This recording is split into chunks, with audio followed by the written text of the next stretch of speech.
नमस्कार विद्यार्थियों, आज हम पढ़ेंगे विमर्श पोर्टल प्रश्न बैंक यूनिट 2 लघुत्तरी प्रश्न का अगला प्रश्न। पूर्णतया लोचदार मांग को सचित्र समझाइए, अथवा इसको इस तरह से भी पूछा जा सकता है, पूर्णतया मूल्य सापेक्ष मांग को सचित्र समझाइए। इस प्रश्न को समझने से पहले मैं एक उदाहरण से इसे समझाना चाहूँगा कि अभी कोरोना काल चल रहा है।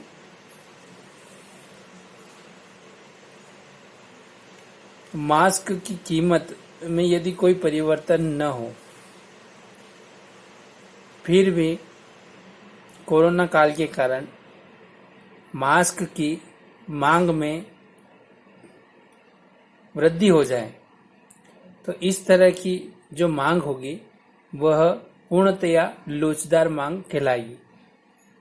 कीमत में कोई परिवर्तन न हो, लेकिन मांग में अचानक परिवर्तन हो जाए, तो इस तरह की जो मांग होती है वह पूर्णतया लोचदार मांग कहलाती है।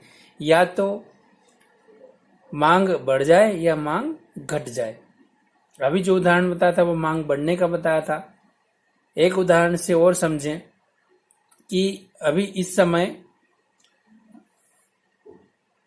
ठंडा पेय पदार्थ इसकी मांग कम हो गई है, लेकिन कीमत में कोई परिवर्तन नहीं है, परंतु मांग में कमी हो गई है। इसका कारण यह है कि इस समय ऐसा कहा जा रहा है कि जो ठंडे पेय पदार्थ हैं उनका सेवन नहीं करना चाहिए ताकि सर्दी खांसी ना हो। ये उदाहरण भी पूर्णतः लोचदार मांग का होगा, क्योंकि पूर्णतः लोचदार मांग में वस्तु की कीमत में कोई परिवर्तन नहीं होता है, किंतु फिर भी उसकी मांग में परिवर्तन हो जाता है। या तो मांग बढ़ जाती है या मांग घट जाती है। दो उदाहरणों से मैंने आपको समझा दिया।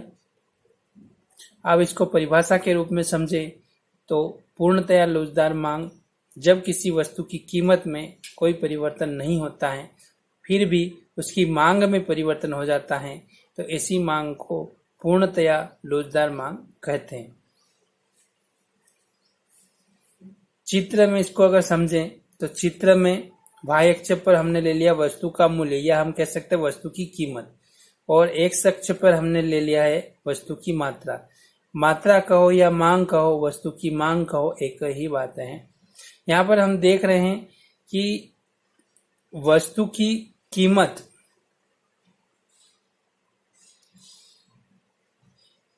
एक जैसी है, यहाँ पर भी सेम है, यहाँ पर भी सेम और यहाँ पर भी सेम। और ये जो वस्तु की मात्रा शुरू में Q1 से यदि कीमत वही रहेगी, लेकिन एक उदाहरण से हमने समझा था कि मांग अचानक बढ़ गई थी Q2, जैसे मास्क के उदाहरण से समझा था। लेकिन एक और उदाहरण हमने समझा था कि कीमत वही है और मांग अचानक घट जाती है, ठंडे पेय पदार्थ। तो ये इधर घट गए, लेकिन कीमत एक जैसी है, न बढ़ रही न घट रही। ये अगर कीमत बढ़ती तो ये ग्राफ ऐसे ऊपर जाता, कीमत अगर घटती तो ऐसे नीचे ग्राफ जाता, लेकिन कीमत समान है, फिर भी मांग में परिवर्तन हो रहा है। इस तरह से इस चित्र में डी डैश पूर्णतया लोचदार मांग को प्रदर्शित करता है। नीचे हमने लिखा उपरोक्त चित्र में डी डैश पूर्णतया लोचदार मांग है। यहाँ पर कीमत में कोई परिवर्तन नहीं हो रहा है, किंतु मांग में परिवर्तन हो रहा है। एक बार फिर से अगर समझें इसको, तो पूर्णतः लोचदार मांग केवल परिभाषा को अच्छे से समझ जाए तो चित्र को हम बना सकते हैं, समझ सकते हैं अच्छे से, आसानी से याद भी हो जाएगा कि जब किसी वस्तु की कीमत में कोई परिवर्तन न हो, उसकी कीमत में कोई भी परिवर्तन नहीं हो, फिर भी उसकी मांग में परिवर्तन हो जाता है, या तो मांग बढ़ जाएगी या मांग घट जाएगी, तो ऐसी मांग को पूर्णतया लोचदार मांग कहते हैं।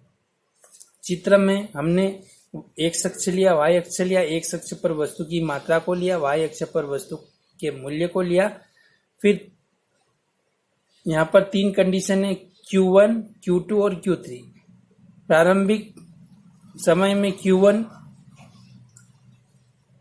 और P1 मतलब प्राइस कीमत, P1 कीमत पर ये मांग, Q मतलब क्वांटिटी, और क्वांटिटी को हिंदी में कहा जाता है मात्रा, इसलिए इसको Q से प्रदर्शित किया। P का मतलब होता है प्राइस, प्राइस मतलब कीमत।